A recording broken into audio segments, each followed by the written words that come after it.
Ini supaya paham saja, Rasulullah SAW itu sudah mendapatkan upah di usia remaja dari pekerjaan yang sifatnya profesional, yang di situ menuntut adanya amanah gitu loh. Pertama perlu gambaran juga, menggembala domba pada masa itu bukan sekedar 10 ekor, 20 ekor, nggak ada lah gitu. Orang sana orang kaya punya domba cuma 10, 20 itu bukan orang kaya gitu kan, bukan lah gitu. Dan nggak mungkin dipekerjakan secara profesional, dan nggak mungkin perlu menggembala sampai berhari-hari bahkan bermalam di tempat menggembala. Kan ada riwayat Rasulullah SAW itu menggembala sampai ke bukit-bukit yang ada di sekitar Mekah, dan itu sampai bermalam di sana. Itu menunjukkan juga gembalanya memang banyak atau dombanya banyak. Ya kalau seratusan itu suatu hal yang wajar lah sebenarnya. 100 itu bukan angka besar untuk menggembala. Nah, maksudnya kan di sini ya, dengan banyaknya jumlah domba yang harus digembala, kemudian durasi waktu yang juga yang cukup lama. Artinya nggak, kalau kita makan pagi berangkat sore pulang kan gitu. Nah, itu kan di situ ada kebutuhan terhadap amanah kan. Dan beliau mendapatkan imbalan, itu yang penting di sini kan, profesional berarti kan. Ini bagian dari pengalaman Rasulullah SAW berinteraksi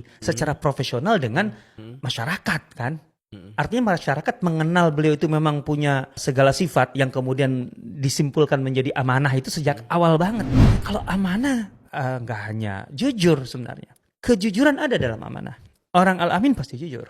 Artinya nggak akan berbohong. Cuma seseorang untuk disebut al-amin bukan hanya jujur. Karena amanah kan memang terkait dengan kepercayaan orang kepada dia. Bukan sekedar bahwa dia jujur. Tapi bagaimana orang bisa memberikan kepercayaan, termasuk tadi dalam berbisnis, bermitra, menyimpan wadiah. Itu kan bukan sekedar karena dia jujur. Oh iya.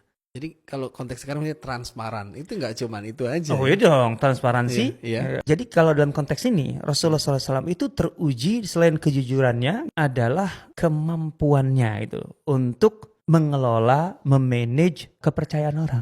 Kan yang menarik, beliau itu kan ketika Abu Thalib bilang, udah bawa aja punya yang lain. Itu dalam riwayat Ibnu Sayyidin Nas, itu Abu Thalib itu sampai menyebut nama. Dan artinya aku menyarankan bawa barangnya Khadijah. Dari sekian pedagang yang ada di Mekah itu, yang direkomendasikan oleh Abu Thalib ke Rasulullah SAW untuk pertama kali adalah Khadijah. Jadi itu rekomendasi Abu Thalib. Dan punya alasan, karena Khadijah itu sangat selektif. Dia hanya mempekerjakan orang-orang terbaik.